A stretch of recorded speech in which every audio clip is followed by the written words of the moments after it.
Assalamualaikum warahmatullahi wabarakatuh.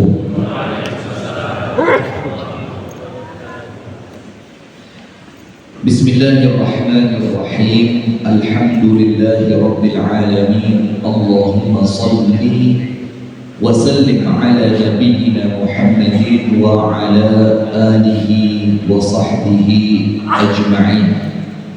أعوذ بالله من الشيطان الرجيم. يا أيها الذين آمنوا اتقوا الله حق تقاته ولا تموتن إلا وأنتم مسلمون. اللهم أنت ربي لا إله إلا أنت خلقتني وأنا عبدك وأنا على عهدك ووعدك ما استطعت. أعوذ بك من شر ما صنعت. أبوء لك بنعمتك علي وأبوء بذنبي فاغفر لي فإنه لا يغفر الذنوب إلا أنت. اللهم إنا نسألك علما نافعا ورزقا طيبا وعملا متقبلا. Amin. Amma ba'du. Alhamdulillah, kita bersyukur kepada Allah. Salawat beriring salam semoga tercurahkan kepada uswah kita Nabi besar Muhammad sallallahu alaihi wasallam. Hadirin sekalian, menjelang bulan Ramadan semacam ini, antara 7 atau 8 hari ke depan, tentu setiap muslim itu mulai deg-deg-ser. Artinya kalau ngomong kepingin, saya yakin semuanya kepingin ketemu Ramadan, semuanya. Tapi kalau berbicara tentang jaminan, kita tidak punya jaminan untuk bisa ketemu Ramadan. Nah, maka dengan itu pentingnya persiapan ada di situ. Orang yang sudah punya angan-angan, niat, azam, persiapan, maka apapun yang terjadi Allah telah mencatatkan untuknya pahala. Maka ada dalam satu hadis, man hamma bil hasanati falam ya'malha falahu hasanatun kamilatun.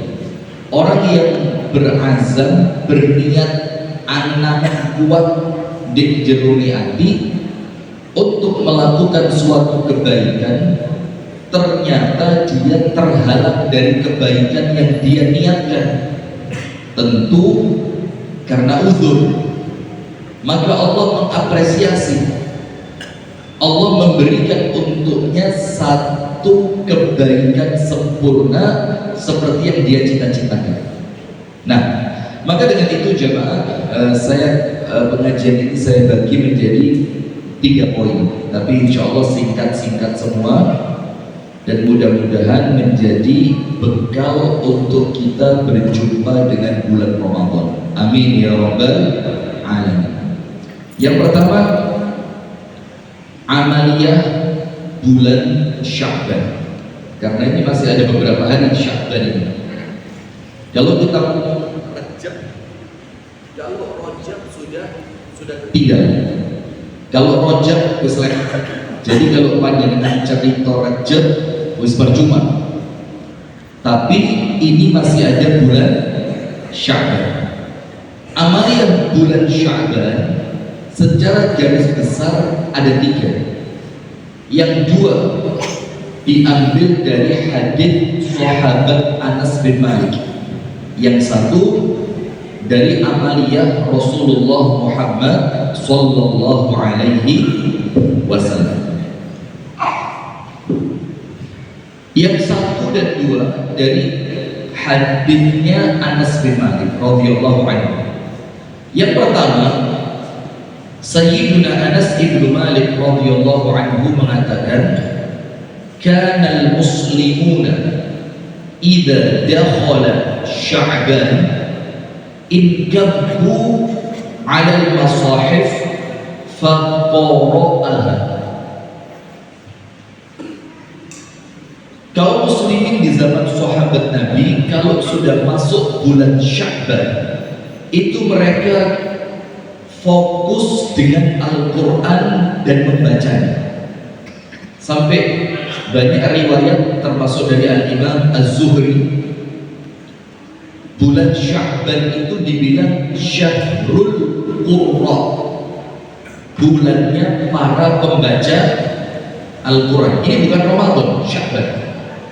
Maka kalau kita gambarkan kira-kira keadaan Sya'bannya sahabat Nabi dengan keadaan kita, Sya'ban mereka itu seperti Ramadan di tempat kita. Masjid-masjid ngaji, kemudian di rumah-rumah ngaji, di pasar-pasar ngaji. Orang ketika menanti sesuatu, menanti masuk kelas, menanti jam dimulai ngaji, itu amal mereka yang pertama di bulan Sya'ban. Karena mereka tahu nanti Ramadan waktunya ngepol baca Quran. Maka tidak mungkin Ramadan itu akan sukses dengan Al-Quran kalau tidak pemanasan dimulai semenjak Sya'ban. Itu amal pertama. Amal kedua, ini yang di tempat kita mungkin karena satu dan lain hal jarang diamalkan. Padahal ini amalannya para sahabat, para tabi'in, tabi'ut tabi'in. Yang kedua dikatakan oleh Sayyiduna Anas ibn Malik, wa akhraju zakata amwalihim taqwiyatan li fuqara'il muslimina wa du'afaihim li shaumi Ramadan. Jadi para sahabat Nabi itu kalau sudah masuk bulan Sya'ban mereka mengeluarkan zakat mal. Jadi tidak nunggu Ramadan. Kalau kita coba, kalau kita hitungan satu haulnya zakat itu biasanya di tepatnya Ramadan. Karena kita berharap apa? Pahala di bulan Ramadan berlipat ganda. Tapi enggak. Para sahabat, para tabi'in, tabi'ut tabi'in, dan ucapan Anas ini menceritakan para sahabat itu apa? Zakat mal mereka keluarnya sekarang. Tujuannya apa? Untuk membantu orang Islam yang kurang mampu dalam rangka puasa Ramadan. Jadi mohon maaf ya, Ramadan itu untuk saudara kita yang kurang mampu, Pak, kepikiran. Minimal mereka kepikiran sahurin dari Allah. Karena kalau buka puasa insya Allah di zaman kita nih lebih aman, banyak buka puasa bersama banyak. Tapi sahur itu mereka mikir nasinya, minyak, kopi, gula, lauk, gas LPG. Mereka kepikiran listrik yang mulai Masya Allah. Nah, maka dengan itu orang-orang kaya itu zakat malnya keluar ke Sya'ban.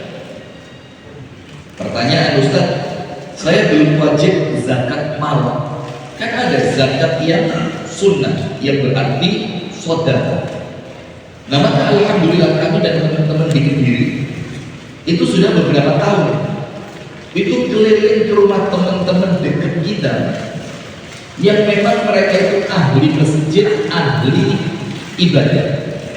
Yang kita lihat mereka itu ekonominya kurang ramah. Secara khusus kita pilih yang di rumah mereka banyak anak kecil, anak cilik-cilik. Itu kita kasih bingkisan, dan bingkisannya diproyeksikan cukup sampai akhir Ramadan.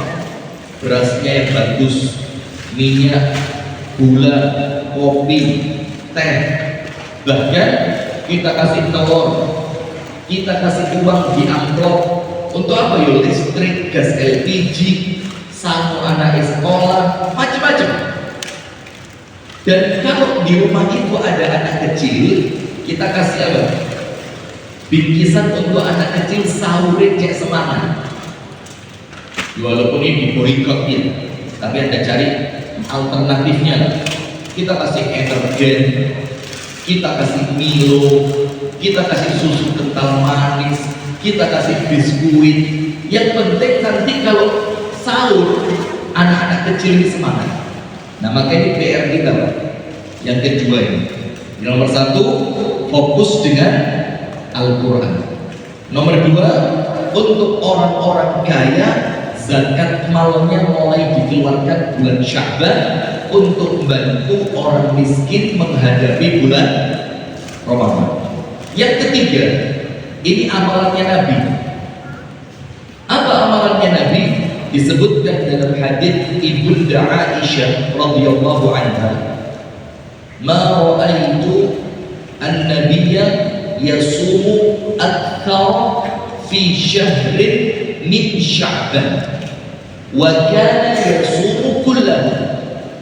Kata Ibunda Aisyah, saya tidak pernah melihat Nabi Muhammad puasa dalam satu bulan selain Ramadan yang lebih banyak dibandingkan puasanya Nabi pada bulan Sya'ban.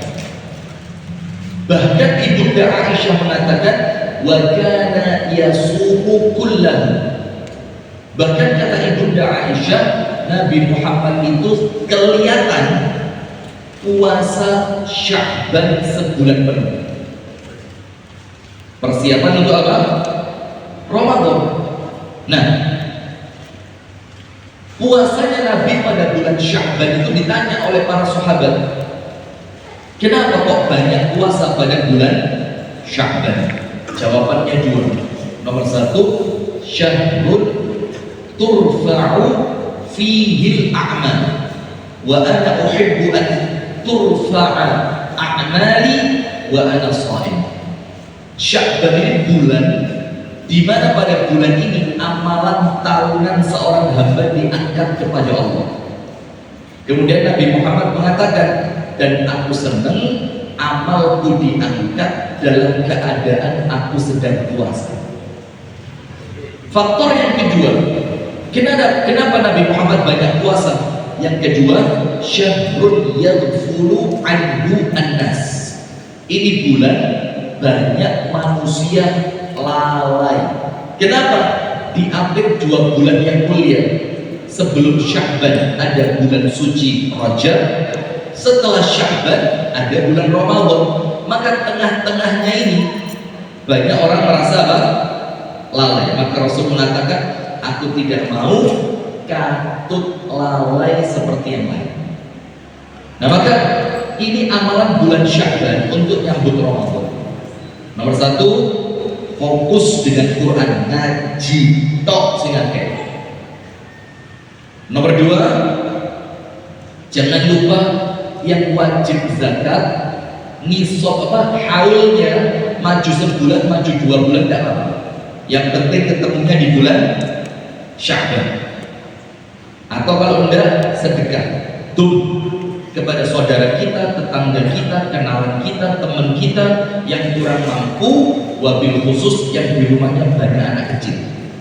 Nanti kalau sedekah panjenengan mereka pakai di bulan Ramadan, pahala panjenengan berlipat. Mereka sahurnya pakai bantuan panjenengan, mereka makan malam pakai bantuan panjenengan, mereka ngemil bikin kue pakai bantuan panjenengan, mereka sahur pakai itu, maka pahala panjenengan ganep sahuran di rumah itu. Kemudian yang terakhir, persiapan di bulan Sya'ban adalah banyak berpuasa. Mengenai hadis diriwayatkan oleh Al-Imam Al-Bazzar dan disahihkan oleh Al-Imam Al-Hakim. Ada satu hadis di mana Nabi Muhammad bersabda, "Idza intasafa Sya'ban fala tasum." Kalau Sya'ban itu sudah masuk tanggal 16, separuh yang kedua, fala tasum, maka jangan lagi puasa. Bagaimana dengan hadis ini? Padahal Nabi Muhammad itu dikatakan oleh Ibunda Aisyah puasa yang paling banyak pada bulan Sya'ban. Bahkan dikatakan poso sakulander. Maka dijelaskan oleh para ulama dengan dua penjelasan. Yang pertama, hadis ini didhaifkan oleh sebagian ulama, termasuk di dalamnya Asy-Syaikh Muqbil Al-Wadi'i. Itu mengatakan hadis ini dhaif karena bertentangan dengan hadis yang sahih di mana Sya'ban Nabi Muhammad banyak puasa. Maka kalau depan itu ketemu itu dua hadis, yang satu bertentangan dengan yang satunya, maka dicek mana yang lebih kuat. Itu penjelasan yang pertama. Hadis larangan puasa ketika Sya'ban telah masuk setengah yang kedua, itu hadisnya dhaif. Tapi Al-Imam Ibnu Hajar mengatakan hadis itu sahih. Bagaimana menafsirkannya? Dijelaskan oleh Al-Imam An-Nawawi, larangan puasa pada separuh Sya'ban yang kedua itu larangannya khusus untuk siapa? Orang yang sebelumnya gak tahu poso. Nah, seperti panjenengan ini. Ya, gak sanggup yang guyu kan. Nah, maka kalau sebelumnya tidak pernah puasa, sudah masuk separuh Sya'ban yang kedua, tanggal 16 sampai entek, jangan lagi puasa. Nah, sip. Sekarang kita masuk pada poin yang kedua. Persiapan yang disampaikan oleh para ulama dalam rangka menyambut datangnya bulan Ramadan. Apa persiapan yang paling penting? Kalau ngomong paling, berarti ini prioritas. Ini kita kumpulkan dari ucapan ulama kita. Diringkas jadi 3. Kalau diperinci satu persatu, Pak Pun, wah gak mandek, ini gampang 1 bulan ini. Maka kalau kita ringkas, inti persiapan supaya Ramadan sukses itu ada 3. Nomor 1, panjenengan saya kasih pertanyaan dulu, nanti insya Allah persiapannya kejawab. Ibu-ibu dengerin saya apa tidur? Tidur aja ya. Pertanyaannya begini, bapak-bapak juga malam, maaf ini ilmu, bukan saya mau cerita enggak, gak usah ceramah cerita rusuh, itu gak usah. Karena kita tahu sekarang jamaah kita itu serius golek ilmu. Maka jadilah orang yang amanah, tanggung jawab. Orang datang ke pengajian itu sing digoleki ilmu. Maka seorang dai harus amanah, tanggung jawab, kasih ilmu buat mereka. Jangan sampai mereka pulang apa ceramah, bos pokoknya lucu dong. Ini tidak amanah. Nah begini, malam hubungan suami istri, mau langsung mandi capek, apalagi malam males, maka mikir wis aduse meniyai sadurunge sahur. Qadarullah, suami istri ini karipan baru bangun 5 menit menjelang adzan subuh. Maka waktu 5 menit ini mereka hanya punya satu pilihan aktivitas, sahur atau mandi. Pilih mana? Waktunya hanya cukup buat salah satunya. Ini A, sahur, B, mandi, C, sahur sambil mandi. Ayo banyak C, kok pinter ya, masya Allah. Kok C, Anda mandi pakai shower gitu, mangap-mangap gini, tidak mungkin. Masuk sahur di kamar mandi. Maka pilihannya apa? Mandi apa sahur? Kalau sahur, Anda masuk waktu subuh dalam keadaan berhadas besar. Mandi, tak ketumah sahur. Inilah ya ulama kalau kumpul begini, senengannya kira-kira. jawaban dari hadis Nabi, pilih sahur. Pilih apa? Sahur. Karena boleh masuk waktu subuh dalam keadaan junub, tidak apa-apa. Bahkan Nabi Muhammad berulang kali azan subuh dalam keadaan masih junub, dan Nabi Muhammad milih sahur. Itu pertama. Kedua, perempuan selesai haid jam 11 malam. Jadi jam 11 malam haidnya sudah kering, ada kusah baydah keluar, kemudian dicek pakai tisu dan kain juga bersih. Tapi perempuan itu tidak kunjung mandi sampai tidur. Tangi nih seperti cerita tadi, 5 menit menjelang azan telat bangun, padahal dia belum mandi suci dari haid. Milih sahur apa mandi? Bapak-bapak tenang aja, panjenengan tidak haid kok, yang di atas itu. Sahur apa mandi?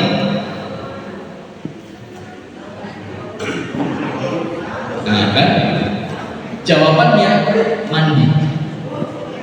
Karena tidak boleh perempuan yang selesai haid untuk puasa kecuali sebelum adzan subuh sudah mandi suci dari haid.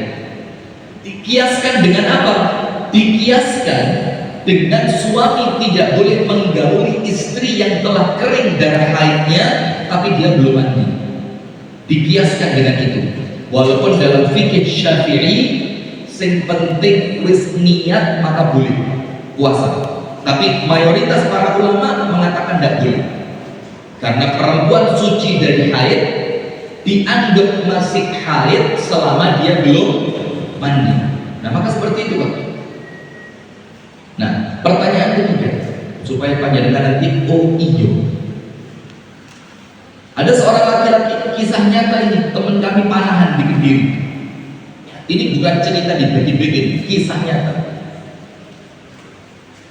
Dia biasa kalau sarapan telur rebus ndok-ndok tiap hari 4. Sudah hari pertama Ramadan lali lek poso, ketoro sak durunge gagal poso. Nyetarani pokoknya lalian itu biasanya tidak pernah puasa. Maka dia telur rebus 1, 2, 3, telur rebus ketiga wis mulai kerasa seret gulune. Masuk telur rebus yang keempat, keseretan tenang. Gak iso ngomong, gak iso ambekan. Minum dia, ambil botol, mau minum. Lah kok pas mau minum eling lek poso. Nah, boleh minum apa tidak? Puasa. Ayo Bu. Loh, puasa ini, puasa dan iling. Tidak boleh, bagus, kalau mati ya top, itu zaman keren. Ini Islam tenanan gitu. Nah, boleh minum apa tidak? Dalam keadaan dia ingat bahwa dia sedang puasa. Jawabannya tidak boleh. Karena dia sedang puasa dan dia ingat bahwa dia puasa. Tapi karena keadaan darurat maka hukumnya berubah. Ad-darurah tubihul mahdurat. Keadaan darurat menjadikan yang dilarang pun akhirnya boleh. Maka boleh minum timbangane mati. Pertanyaan berikutnya, posone batal apa boten? Ini ayo jamaah, puasanya batal apa tidak?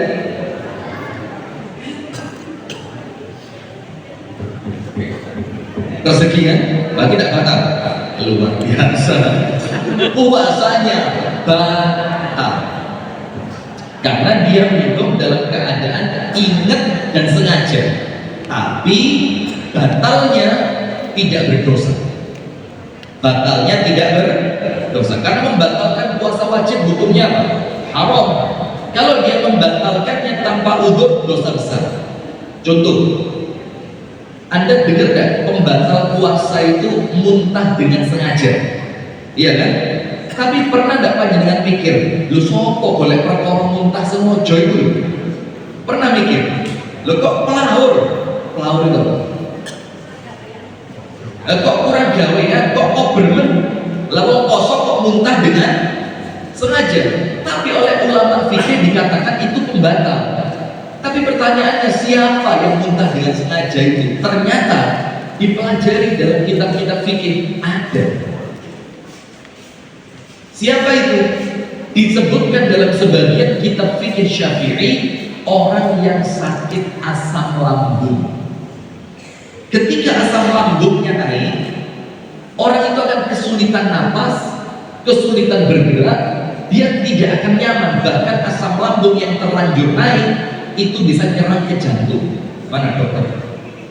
Maka di dalam fikih dikatakan, timbangane mati, asam lambungmu terus naik, boleh dilogok. Tujuannya supaya apa?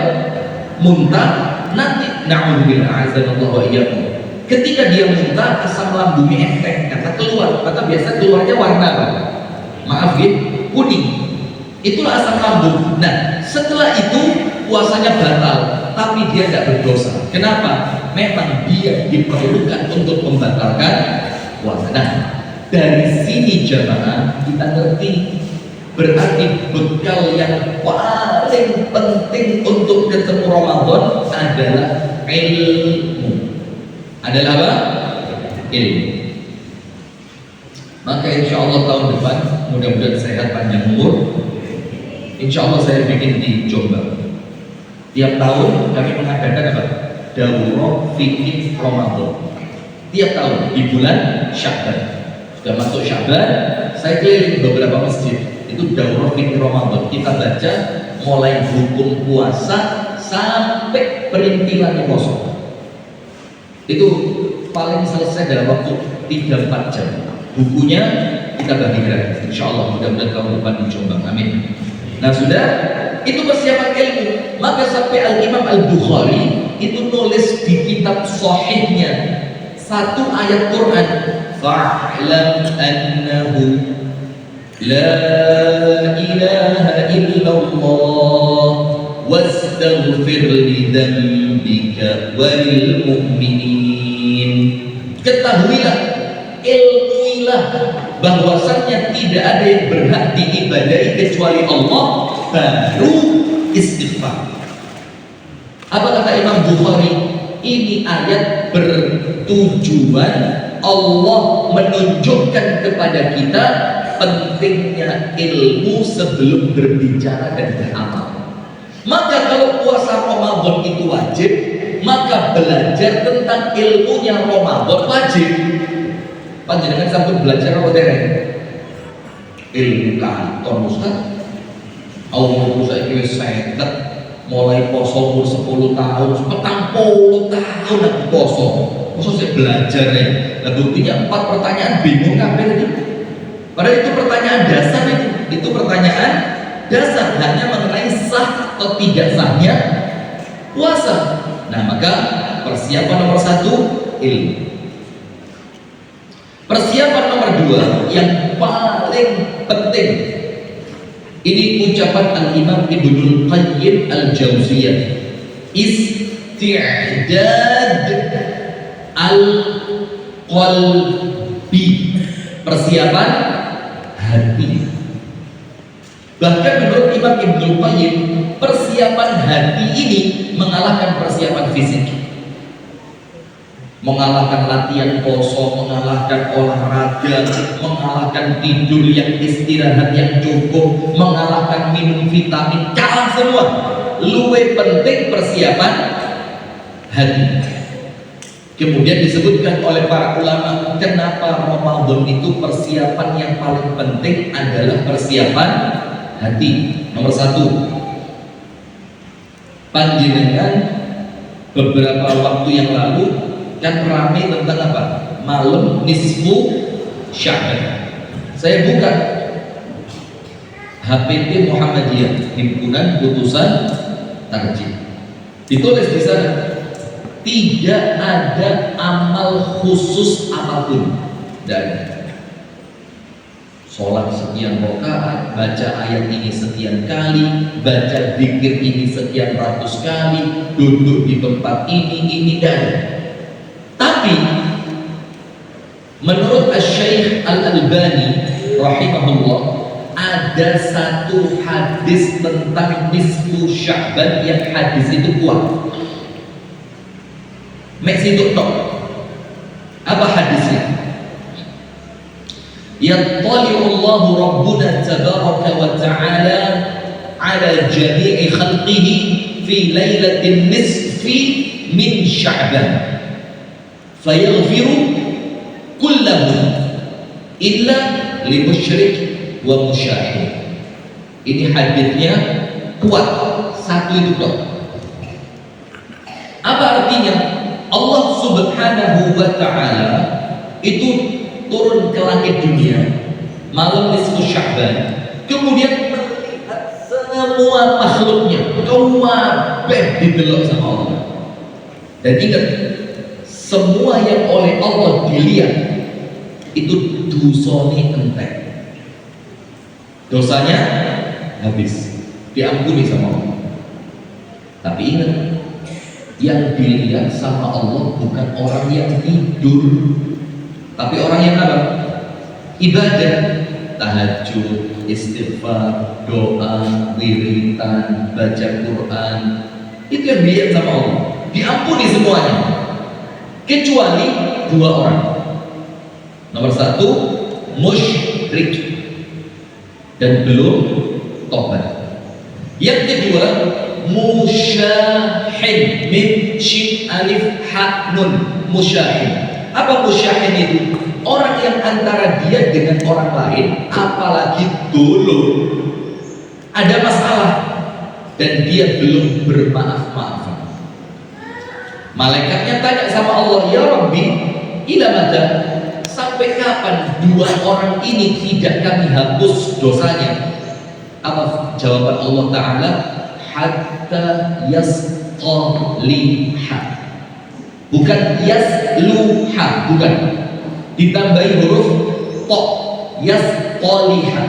Dalam bahasa Arab dikenal apa? Ziyadatun fil hurufi, ziyadatun fil makna. Ketika ada satu kata ditambahi hurufnya, maka itu menunjukkan penguat makna, maknanya semakin kuat. Contoh, ada dalam Quran wasbir, ada dalam ayat yang lain wastabir, ada wasbir, ada wastabir. Maka kalimat wasbir dibandingkan wastabir, maknanya lebih kuat wastabir. Nah, maka untuk nisfu Sya'ban tadi, dua orang ini tidak diampuni sampai keduanya bermaaf-maafan, damai tekok jurunian. Jadi bermaaf-maafannya bukan karena keterpaksaan, tapi betul-betul ikhlas dari dalam hati. Nah, sekarang jamaah, apa maksudnya hadis itu untuk Ramadan? Disebutkan oleh para ulama, seakan-akan Allah Ta'ala memaksa kita, maksa untuk ngeresi hati saat durunge ketemu Ramadan, membersihkan hati dari syirik dan membersihkan hati dari kebencian. Itu seakan-akan oleh Allah panjenengan dipaksa supaya nanti Ramadan hati panjenengan resik, lek atine resik ibadah enteng. Dalil yang kedua, panjenengan sampun hafal, dalam diri seorang manusia ada segumpal darah. Kalau segumpal darah ini baik, semuanya baik. Kalau segumpal darah ini buruk, semuanya buruk. Apa segumpal darah itu? Hati. Maka kalau hati panjenengan ketemu Ramadan, hati ini bersih, hati ini api, badai katut api. Tapi sebaliknya, kalau hatinya kotor, hatinya buruk, hatinya rusak, gak mungkin ibadah Ramadan iso api. Nah, sekarang pertanyaan, Ustaz, bagaimana membersihkan hati menjelang Ramadan? Ibnul Qayyim mengatakan, hati itu ibarat sayap untuk seekor burung. Jadi hati itu seperti apa? Sayapnya burung. Fi sayrihi ilallah, di dalam perjalanannya dia menuju Allah. Maka kalau hatinya rusak, ibarat makhluk suwiwine rusak, tidak bisa terbang dia tidak akan berjalan menuju Allah. Maka kata Ibnu Qayyim, sayap untuk burung itu bagi kita di dalam berjalan menuju Allah itulah hati. Maka kata Ibnu Qayyim, alam nashrah laka sadrak wa wada'na 'anka wizrak alladhi anqadha dhahrak. Yang dosa itu dalam Quran dikatakan apa? Membebani punggungmu. Orang kalau punggungnya penuh dengan beban, melakukan soro, tidak bisa cepat ketemu Allah, tidak bisa. Maka kata Ibnu Qayyim, obatnya cuma satu, tobat kepada Allah dengan taubatan nasuha. Karena tidak ada yang paling memberatkan ibadah kecuali dosa. Sementara Ramadan ini bulan kita mau ngepol ibadah, iya pada kita mau ngepol ibadah.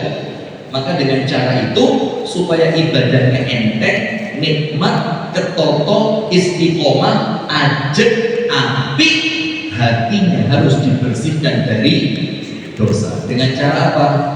Tobat kepada Allah, taubatan nasuha. Itu persiapan paling penting nomor 2. Persiapan terakhir sebelum kita masuk ke Ramadannya. Yang terakhir sebelum kita masuk ke Ramadan, nomor 3, persiapan niat. Persiapan apa?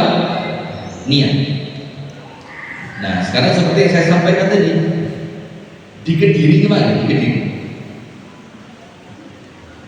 ada orang baik meninggal dan kita melihatnya termasuk orang baik. Wala nuzakki 'alallahi ahada. Imam Masjid Al-Azhar Burak itu ngimami masjid mulai zaman Joko belum nikah sampai wafat di umur 83 tahun. Istiqomah dan tidak pernah tinggal masjid. Subhanallah. Mudah-mudahan saya dan panjenengan Allah catatkan seperti itu. Amin ya rabbal alamin. Nah, sudah apa yang terjadi jamaah? Subhanallah, ini orang gak tahu tinggal masjid blas kecuali sakit atau safar. Kecuali dua itu. Kalau tidak sakit berarti sedang apa? Safar. Sudah, apa yang terjadi? Subhanallah, ini Ramadan kurang 8 hari. Baru kemarin meninggal dunia. Artinya apa? Yang sekarang masih hidup ada kemungkinan hari ini wafat. Allahumma nekat. Berani ngomong amin. Nah, kalau udah hari ini kemungkinan kapan? Besok. Kalau udah besok, lusa. Kalau udah lusa, besoknya lagi. Sampai Ramadan. Artinya kita ini kepingin ketemu Ramadan dalam keadaan gak ono jaminan bakal ketemu Ramadan.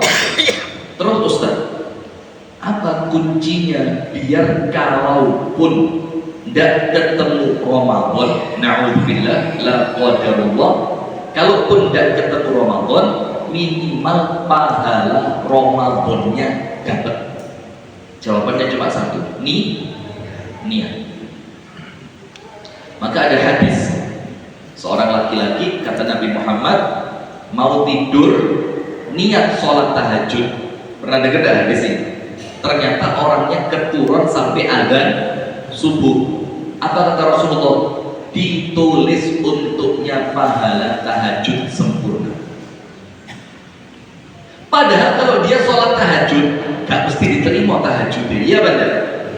Tapi hanya menang niat keturun sampai subuh gak tahajud, itu pahala tahajud. Maka dari sini kita ngerti, karuan niat tok ra usah sholat.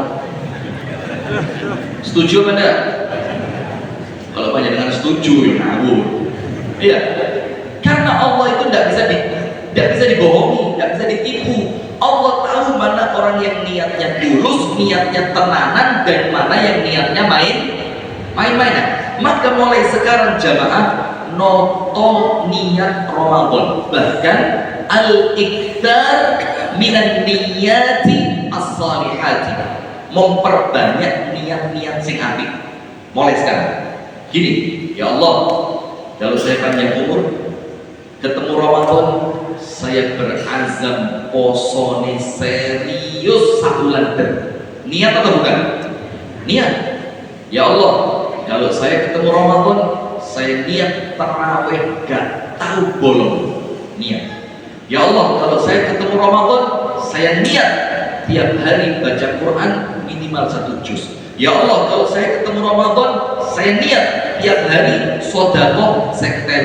Ya Allah, kalau saya ketemu Ramadan, saya niat tiap berangkat maghriban saya bungkus nasi bungkus 10, saya taruh di masjid untuk buka puasa jamaah. Nah, itu diperbanyak. Kalau ternyata tidak ketemu niat-niat itu, oleh Allah sudah dicatat. Oleh Allah sudah dicatat. Nah, maka itu 3 persiapan terbaik. Nah, sekarang penutup. Apa penutupnya? Ini kalau di Kasembon ya, di sini tidak ada. Di sini tidak ada. Kalau di Kasembon ada. Apa itu?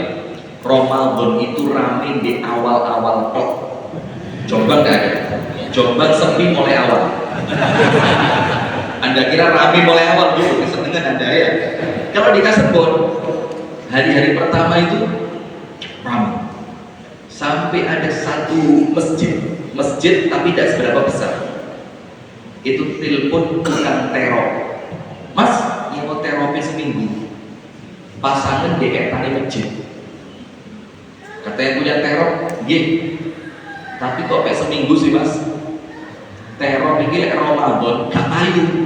Wis rapopo dipasang DE tani masjid sabulan, bayaran seminggu tok. Apa kata ketua takmirnya? Mubadir. Kanggone mek petang dino tok. Jombang sama? Sama? Atau mulai awal sepi? Nah, jangankan teror, hari ke-5, ke-6, ke-7 seterusnya dalam masjid saja tidak penuh.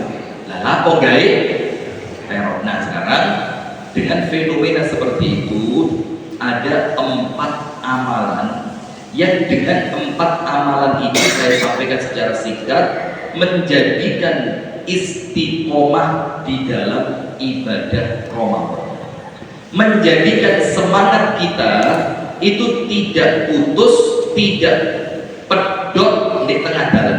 Jadi semangat kita ini tidak putus di tengah jalan. Kan kebanyakan begitu. Hari pertama, wih subuhan nang masjid, terawih. Hari kedua terawih, hari ketiga terawih, hari keempat mulai ngomong anak bojone. Kan terawih di Allah ya apa sih? Nah, mulai. Hanya terawih di rumah. Hari ke-5 di rumah, hari ke-6 di rumah, hari ke-7 mulai mikir.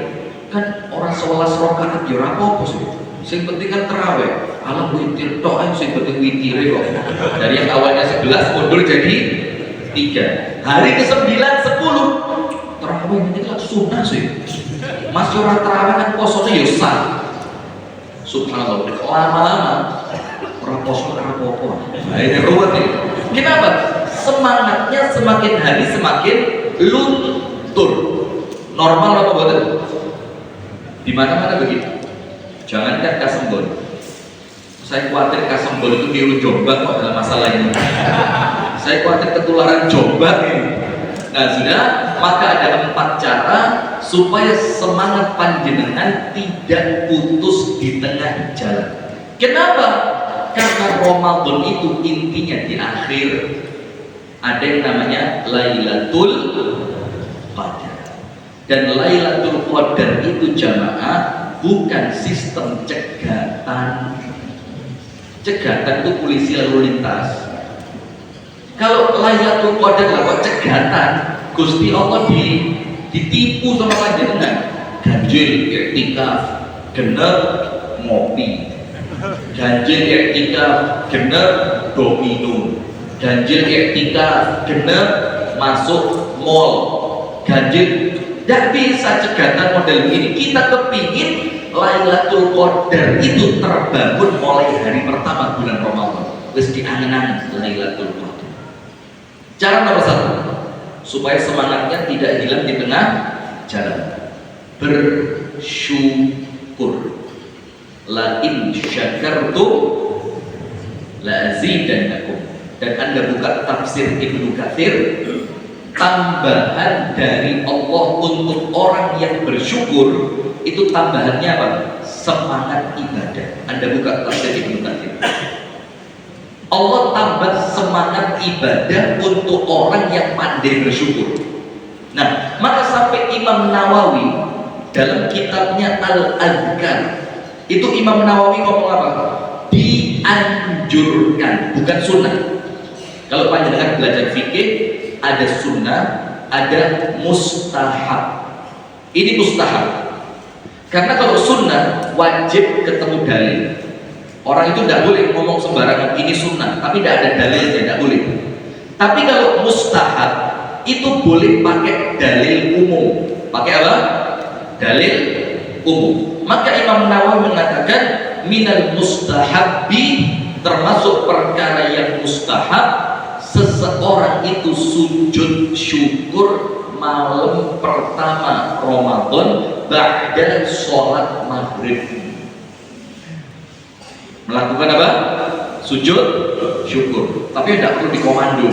Sujud syukur Allah, tidak usah. Masing-masing aja.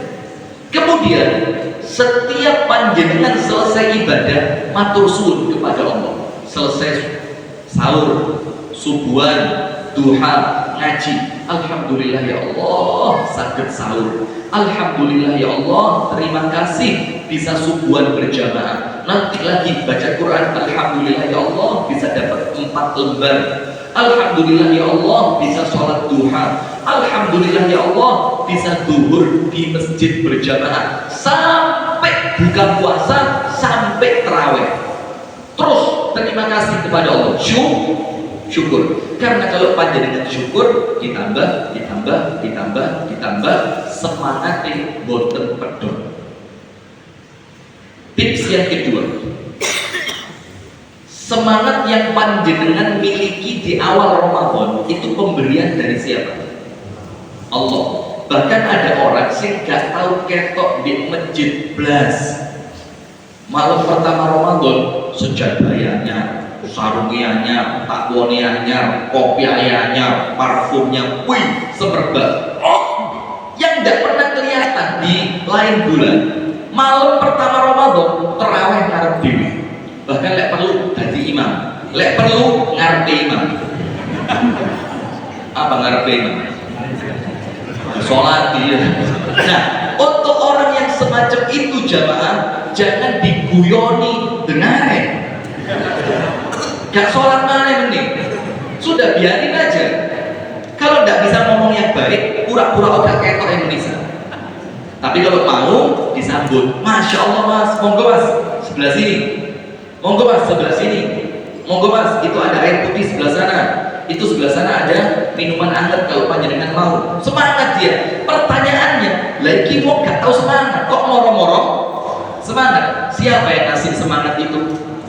Allah. La haula wa la quwwata illa billah.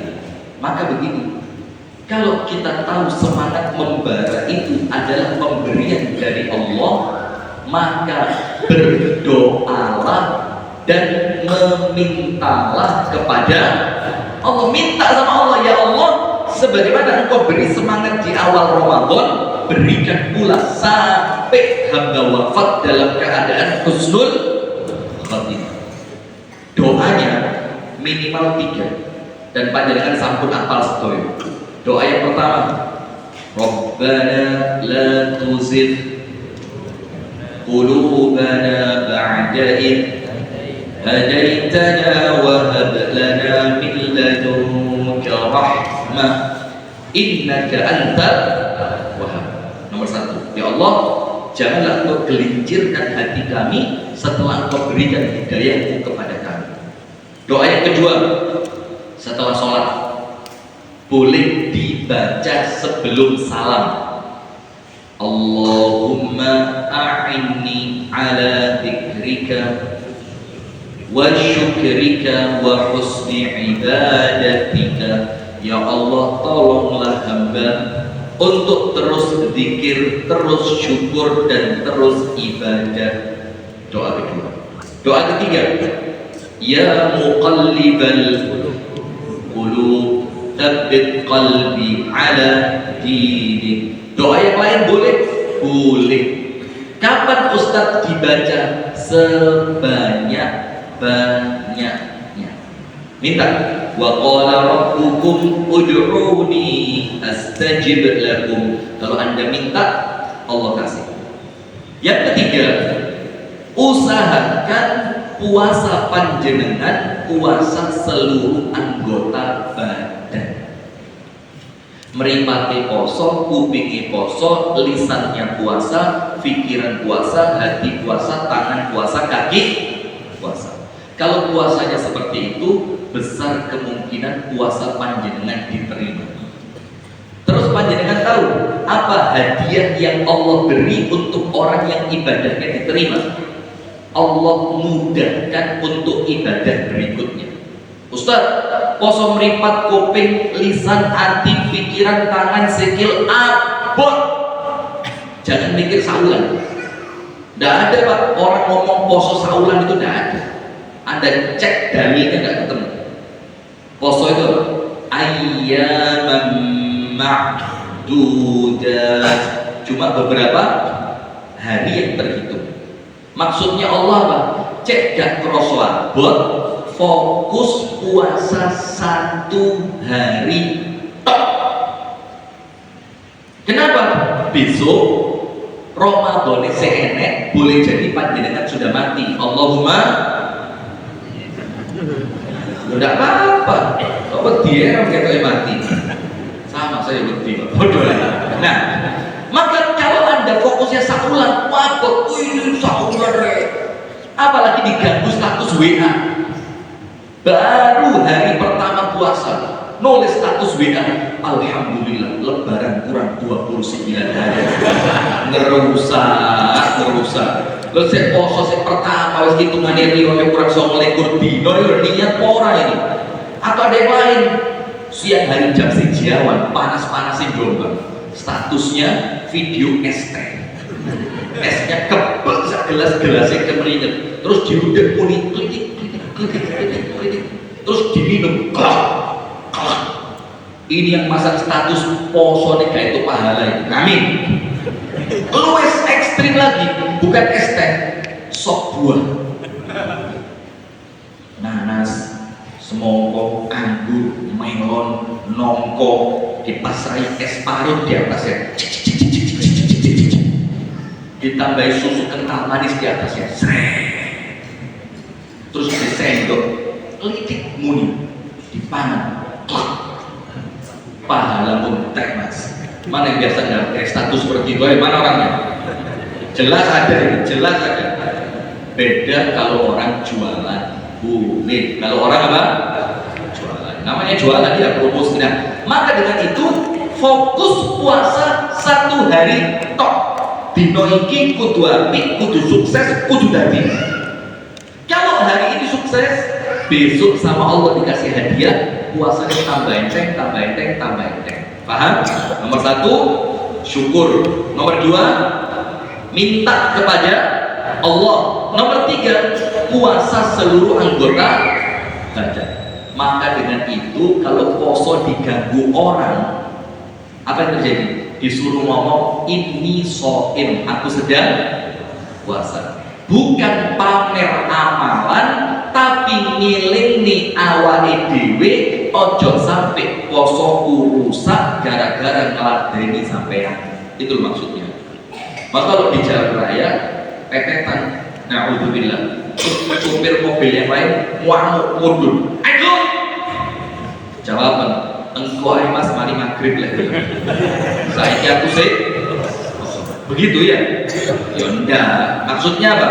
Kalau sekarang Anda bisa menahan diri, itu Allah menunjukkan jani sampai ada iso gitu loh.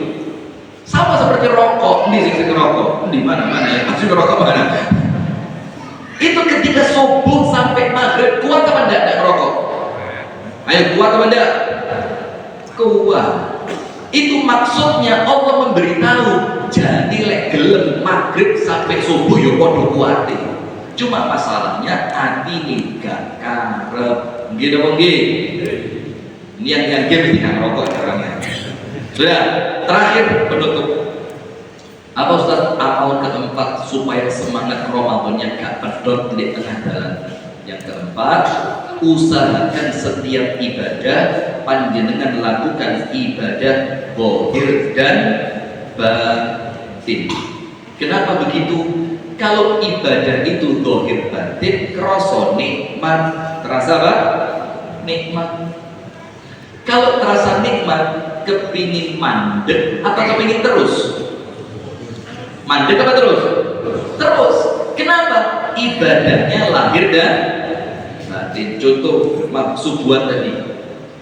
Kalau pas imam yang enak, terus imam itu kerosok ayat terakhir, itu kan nadanya beda. Ayat terakhir itu. Lek pas imamnya enak, jerone hati apa? Tambah, ojo rukuk, ojo. Tapi lek pas imamnya gak enak, kun buah ini. Iya kan enggak? Kalau nikmat kepingin panjang, Ramadan pun sama. Kalau Ramadan kerosok nikmati, kepingin terus. Nah sekarang tak kasih contoh. Panjenengan kalau Ramadan kan punya target khatam Quran minimal 1 kali. Kalau khatam Quran minimal 1 kali, berarti sehari baca minimal berapa? 1 juz. Biasanya dimulai pulang terawih malam pertama ngaji. Bismillahirrahmanirrahim. Alif lam mim mathaluhu kamathali allazi istawqa mari. Ketika masuk 10 menit gegeri oleh kaku. Apa yang dilakukan? Lembar Quran itu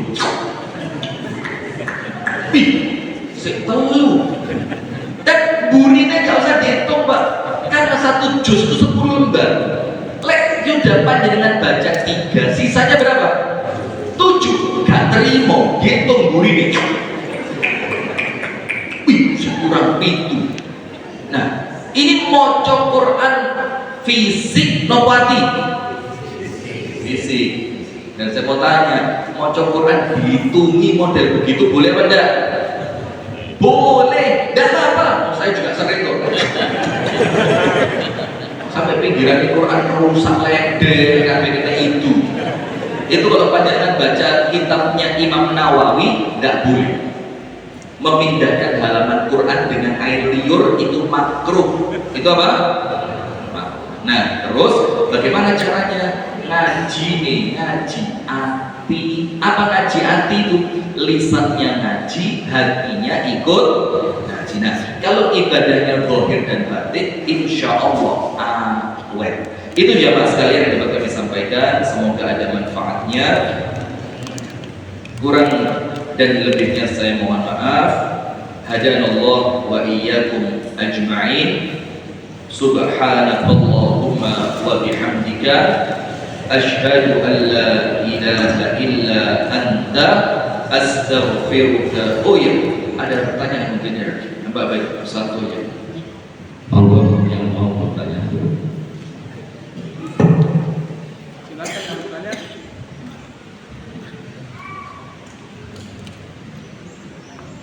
Apa ini saking jelasnya tadi salah 18. Masya Allah Ustaz Rifki kalau jelasnya luar biasa. Apa saking jelasnya kalau 18 tadi seperti kabeh yang membawa.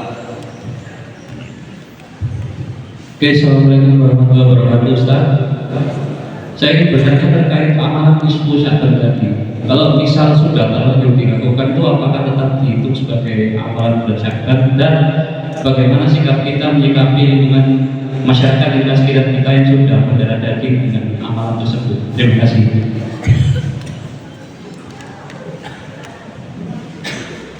Baik, kalau berbicara mengenai amalan nisfu Sya'ban, itu bukan nisfu Sya'ban kok, semuanya. Kita ini dalam semua amalan mesti terakhirnya apa? Ustaz, wis kadung kaset. Contoh, orang yang nikah, setelah nikah baru ngerti ilmu pranikah, milih pasangan seperti apa, niat menikah seperti apa, tapi dia baru tahu terlambat. Terus bagaimana caranya? Ijol tonggo. Kan nggak mungkin. Nah, disitulah kita menjalani dan mengerti pentingnya ilmu. Biar tidak semuanya itu waduh kadung, waduh tawati, waduh kaset, waduh lewat. Nah, di situ kita ngerti pentingnya apa? Ilmu. Sekarang bagaimana Ustaz? Kalau kemudian amalan nisfu Sya'ban itu terlambat, ingat jemaah, tidak ada kata terlambat untuk tobat. Tidak ada kata terlambat untuk membersihkan hati. Tidak ada kata terlambat untuk minta maaf. Tidak ada kata terlambat untuk memperbaiki diri. Kapan terlambatnya? Kalau nafas sudah sampai di kerongkongan. Terus yang kedua, bagaimana menyikapi keadaan masyarakat begini, Syekh? Dakwah itu ada dua. Ada dakwah kepada jamaah sing wis dadi, dan ada dakwah kepada awamun nas, awalnya manusia. Itu tidak sama. Maka saya termasuk, mohon maaf ya, ini bukan untuk cerita apa enggak, tapi ya sekedar pengalaman saja. Saya kumpul sama teman-teman Muhammadiyah dan saya ngomong, dakwah itu ada internal, ada eksternal. Kalau begini-begini saja, eksternal gak kegarap, saya bilang. Nah, maka eksternal itu perlu luwes, gak iso kaku. Nabi Muhammad saja, walau kunta faddan ghalidhal qalbi lan faddu min hawlik. Kalau Anda itu keras hati, gak iso kompromi, mereka kabur dari Anda. Itu Nabi yang manusia paling ganteng, paling wangi. Lek keras, orang kabur. Lepas jadinya gak ganteng, gak wangi, tapi keras. Dia tambah buyar. Anda menghadapi masyarakat yang semacam itu, langkahnya ada beberapa. Nomor satu, luruskan niat dulu. Anda dakwah cari amal. Kalau dakwah Anda niatnya lurus memperbaiki umat, Allah bantu. Nomor dua, sak durungin dakwah donga dhisik. Kita ini wis jerit-jerit gak tahu donga. Jamaahnya, umatnya, objek dakwahnya gak tahu di donga nih. Nomor tiga, telaten dan sabar. Karena Allah tidak menuntut hasil terbaik. Yang Allah minta berusaha yang terbaik. Paham? Allah tidak minta hasil terbaik, karena hasil di tangan siapa? Allah. Tapi yang dituntut sama Allah harus berikhtiar dengan ikhtiar yang terbaik. Terakhir, tawakal. Niat lurus, donga, sabar dan telaten. Hasil akhirnya apa? Tawakal kepada Allah Subhanahu wa ta'ala. Baik jemaah sekalian, itu mungkin satu saja ya, biar nggak terlalu siang, karena panjenengan juga hari Jumatan bukan hari libur ya.